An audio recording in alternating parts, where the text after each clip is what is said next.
Assalamu alaikum yan uwa, suna na Hussein Danko, mawaki a masana'antar Kannywood.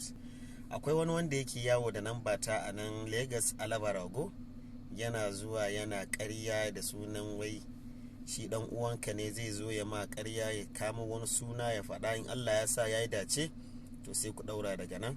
To yana zuwa yana raba namba ta, wallahi ban san shi ba, yana raba namba ta, yana zuwa ya ce shi dan uwanka ne, ka bashi 2,000 ko 3,000, ya ce maka ya bar motarsa, shi direba ne, kaza kaza kaza da sauransu.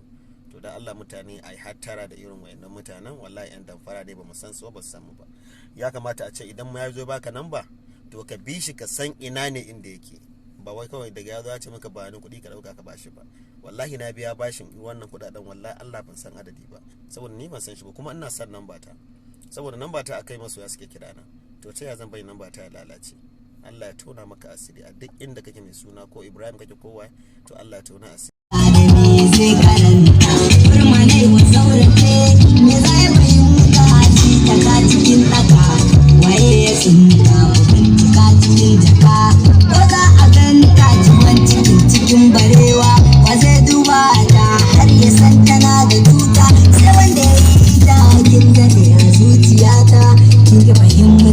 Shekaru a can a baya, wataran talata kin kwalliya kamar ta sarauta, niki kasa ta zuciya ta Fatima.